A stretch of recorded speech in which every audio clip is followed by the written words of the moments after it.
السلام علیکم۔ آپ ان بھائی صاحب کی بات سن رہے ہوں گے، یہ کہہ رہے ہیں کہ جی جتنی بھی کیسز بنتے ہیں یہ سب کے سب وردی کی وجہ سے ہوتے ہیں۔ پی ٹی ایم کا بھی یہی ہے کہ جی دہشت گردی کے پیچھے وردی ہے۔ زرداری صاحب بھی یہی کہتے ہیں کہ زرداری وردی والوں کو پسند نہیں، اسی لیے ہم نے اس کو گرفتار کر لیا۔ نواز شریف صاحب کا بھی یہی بیان ہوتا ہے کہ جی خلائی مخلوق آ گئی، اس نے ہمیں گرفتار کر لیا۔ ہسٹری دیکھ لیں اگر ہم، قاضی فائز عیسیٰ صاحب کی تو بات ہی ہو رہا ہے، یہ شہزادے لوگ ہیں۔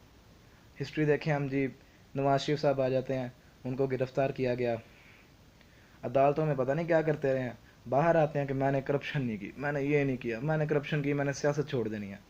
وہ شہباز شریف صاحب کا بیان تھا کہ یہ ایک دھیلے کی کرپشن کی ہو، ایک دھیلے کی کرپشن تو میں سیاست چھوڑ دوں گا۔ جہانگیر ترین صاحب آج تک نہیں مانے انہوں نے کچھ غلط کیا ہے، حتیٰ کہ ان کو نااہل قرار دیا گیا ہے۔ علیم خان صاحب آج تک نہیں مانے، ان کو آزاد کیا گیا ہے۔ پرویز خٹک صاحب نہیں مانتے، وہ بھی کہتے ہیں میں نے کوئی کرپشن نہیں کی۔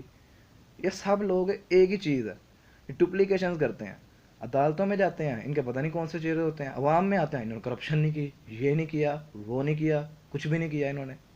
یہاں پر نا ایک اسد عمر کی بڑی زبردست بات ہے، وہ میں کوٹ کرنا چاہوں گا کہ جرنیلوں سے پوچھیں تو وہ کہتے ہیں جی قومی سلامتی خطرے میں ہے، ججوں سے پوچھیں وہ کہتے ہیں ان کی حکمرانی خطرے میں ہے، سیاستدانوں سے پوچھیں وہ کہتے ہیں جمہوریت خطرے میں ہے، ملاؤں اور یہ جو عالم وغیرہ ہیں ان سے پوچھیں وہ کہتے ہیں اسلام خطرے میں چلا گیا۔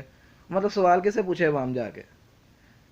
عوام کو بے حال کر کے رکھا ہوا ہے انہوں نے، بجائے اس کے کہ پی ٹی آئی اور پی ایم ایل این یا پی پی پی کے لوگ آپس میں لڑیں۔ ایک تجویز ہے کہ ہم اس کے اوپر مطلب پریشرائز کریں کہ ایک عدالت بنائی جائے جس میں 7 ججز ہوں، مطلب بڑا بینچ بنایا جائے، اور ایک کیمرہ نصب کیا جائے، کیمروں کے ذریعے لائیو ریکارڈنگ کی جائے جیسا کہ عالمی عدالت میں ہوتی ہے، لائیو ریکارڈنگ دکھائی جائے اور عوام کو ساتھ ساتھ دکھایا جائے تاکہ یہ لوگ باہر آ کر بکواس نہ کریں، اندر جا کر کوئی مطلب کنے منے نہ بن جائیں۔ ایک ہی بات رکھیں، کوئی ڈپلیکیشن نہ کریں، وہاں ہماری ویسے بڑی بیچاری ہے، ڈپلیکیشنز میں نہ آ جائے۔ نہ قاضی فائز عیسیٰ صاحب کو ہم نے کوئی مطلب انصاف دینا ہے، نہ نواز شریف کو ہم نے دینا ہے، عدالتوں نے دینا ہے۔